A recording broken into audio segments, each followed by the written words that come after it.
আসসালামু আলাইকুম, welcome to Rezon academy চ্যানেলে। আজকে আমরা প্রিপোজিশন নিয়ে আলোচনা করব। ক্লাস 6 থেকে ইন্টারমিডিয়েট পর্যন্ত অর্থাৎ এইচএসসি পর্যন্ত এই প্রিপোজিশন থাকবে। তা আমরা আজকে আলোচনা করব যারা দাখিল পরীক্ষা দেবে এদের জন্য। প্রিপোজিশন কি আগে ভালো করে জানতে হবে। প্রিপোজিশন প্রি শব্দের অর্থ পূর্বে আর পজিশন অর্থ অবস্থান। কোন নাউন বা অ্যাডজেক্টিভ অথবা ভার্বের পূর্বে বসিয়া ওই নির্দিষ্ট শব্দকে কি করে অলংকৃত করে বিভক্তি দিয়ে। যেমন আমাদের থেকে আমাদেরকে, তুমি থেকে তোমাকে, তোমাদেরকে, এরকম। তো প্রিপোজিশন হচ্ছে দুই ধরনের বলেছিলাম না। আরেকটা হচ্ছে তোমাদের হচ্ছে অ্যাপ্রোপ্রিয়েট প্রিপোজিশন। এই যে অ্যাপ্রোপ্রিয়েট প্রিপোজিশন গুলো এই যে আমি দিয়েছি দেখো 21টার মধ্যে দিয়েছি। এই কটা আমাদের পরীক্ষার জন্য খুবই ইম্পর্টেন্ট। দেখো তোমাদের আমি পড়ে দিচ্ছি, একটু শোনো। তো অ্যাপ্রোপ্রিয়েট প্রিপোজিশন একটু বলে দেয়। দেখো, অ্যাবস্টেইন ফ্রম বিরত থাকা, অ্যাকিউজ টু অভিযুক্ত। বিরত থাকা মানে কি? কোনো ভালো কাজ, মন্দ কাজ, বিশেষ করে মন্দ কাজ থেকে বিরত থাকা, এরকম হতে পারে।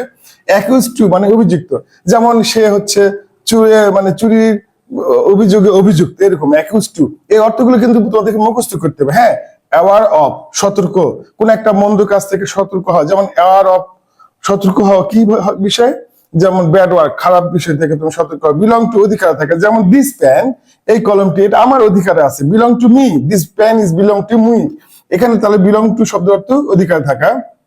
ক্যাপাবল অফ অর্থ সক্ষম, যেমন ধরনের সে এই কাজটি করতে সক্ষম, he is capable of doing this work. তারপর দেখো ক্লোজ টু নিকটে, হ্যাঁ ক্লোজ টু অর্থ নিকটে। তারপর কি ক্লু টু শব্দ অর্থ সূত্র, কোন মানে বীজগণিতের সূত্র না, ক্লু টু মানে কোন একটা জিনিসের সূত্র ধরে আমরা বলি না একটা কাজ করি, এরকম। তারপর দেখো অ্যাড টু শব্দ অর্থ হচ্ছে যোগ করা, এটা লেখা হয়নি, যোগ করা। অ্যাড টু মানে যোগ করা। তারপর দেখো ডাই অফ মানে হচ্ছে রোগে মরা, এর কয়েকটা আছে। দেখো ডাই ইন অর্থ ঘুমের মধ্যে মরা। ডাই ফ্রম হচ্ছে কোনো কিছু হইতে থেকে মরা। ডাই ফর অর্থ দেশের জন্য মরা। তারপর দেখো ডুল অফ বধির, কানে কম শুনে যেটাকে বলি আমরা। ইলিজেবল ফর অর্থ যোগ্য, এখানে লেখা হয়নি যোগ্য। হ্যাঁ, ইলিজেবল ফর শব্দের অর্থ যোগ্য। যোগ্যের ইংরেজি আরো আছে, যেমন ধরে নাও ফিট ফর বলতে পারি আমরা। এই যে ফিট ফর এখানে লিখেছি পাশাপাশি, দেখো এটা হলো ফিট ফর যোগ্য, ইলিজিবল ফর তো যোগ্য। তারপর দেখো ফ্রি ফ্রম শব্দ অর্থ কি? মুক্ত। হাঙ্কার আফটার এই শব্দের অর্থ কি? হাঙ্কার আফটার শব্দের অর্থ হচ্ছে লালায়িত। যেমন ধরো কি, মনে করো অনেকে আমরা বলি না যে হচ্ছে সে এই বিষয়ের উপর খুব সে লোভ করে, এরকম আর কি। হাঙ্কার আফটার লালস যেটাকে বলি আমরা। তারপর দেখো এটা ইন ভিউ অফ, এটা প্রিপোজিশন ডাবল প্রিপোজিশন আছে। এটা হচ্ছে আবার হচ্ছে ফ্রেজ, ইডিয়ম অফ ফ্রেজ। তোমরা যদি দেখো তোমাদের গ্রামার বই আছে, এগুলো সবগুলো গ্রামার বই আছে, হ্যাঁ তোমাদের সব ক্লাসের একই।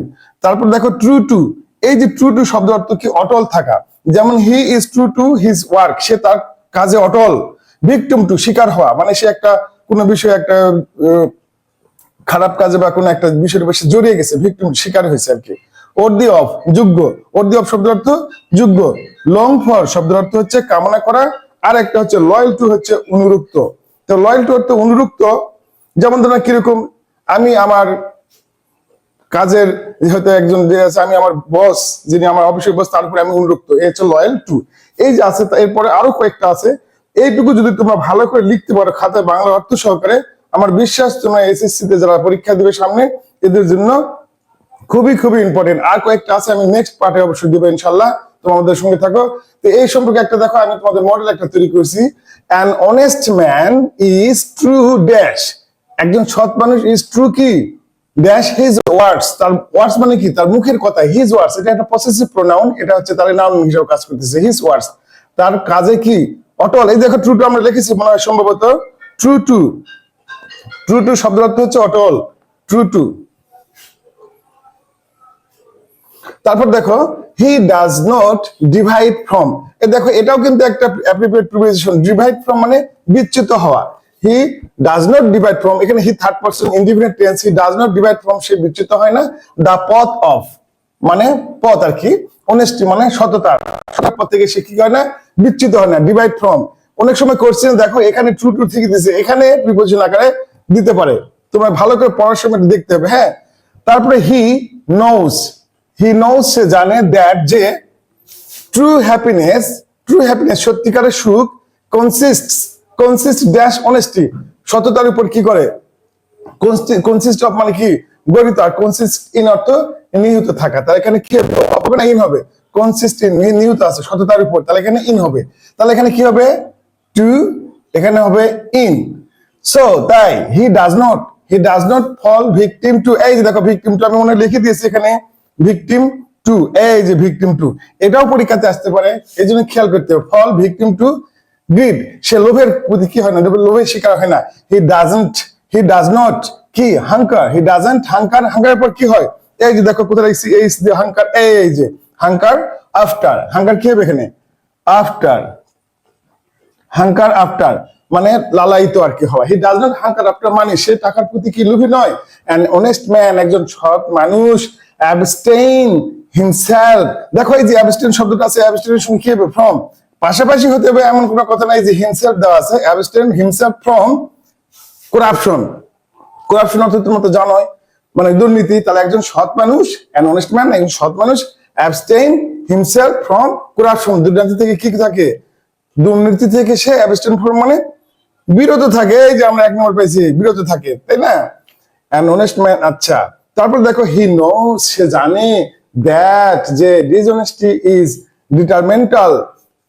ডিট্রিমেন্টাল, এই ডিট্রিমেন্টাল শব্দ অর্থ ক্ষতিকর। তাহলে কি হলো হি নোজ সে জানে দ্যাট যে ডিসঅনেস্টি অসততা ইজ, এটা ধরে নেই, ইজ ডিট্রিমেন্টাল ক্ষতিকর, কি এখানে হবে কি বলতো, ডিট্রিমেন্টালের সঙ্গে টু হবে, হ্যাঁ অল সবার জন্য ক্ষতিকর, ডিট্রিমেন্টাল টু অল সবার জন্য ক্ষতিকর।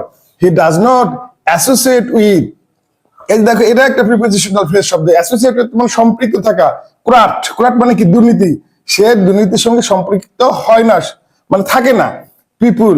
আচ্ছা হি ডাজ নট কি লং ড্যাশ ওয়েলথ, এই যে লং শব্দ অর্থ কি, লং ফর অর্থ কি কামনা ইচ্ছা বাসনা, এই লং ফর শব্দ অর্থ কামনা বাসনা ইচ্ছা।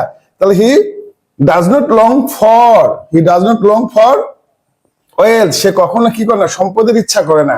An honest man will be rewarded, কি হবে একজন সৎ মানুষ হইবে, হইতে থাকবে, কি হতে থাকবে রিওয়ার্ডেড পুরস্কৃত, ইন দা লং রান, এই শব্দটা দেখো ইন দা লং রান, এখানে কিন্তু আসতে পরীক্ষাতে আসতে পারে ড্যাশ দা লং রান, তাহলে কি হবে ইন দা লং রান, এই শব্দটার অর্থ হচ্ছে পরিণামে, এটা একটা ফ্রেশ শব্দ পরিণামে। হ্যাঁ তাহলে দেখো এই একটা পড়লে তোমরা যদি এটা এখন ভিডিওটা ভালো করে দেখো, দেখবে এবং পড়বে, দেখবে তোমাদের কাছে ইজি হয়ে গেছে।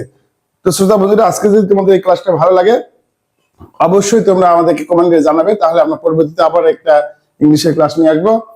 আর যাবার আগে সবার কাছে একটু রিকোয়েস্ট থাকবে তোমরা এই চ্যানেলটাকে সাবস্ক্রাইব করো, শেয়ার করো, এই বলে আজকে বিদায় নিচ্ছি। Thank you.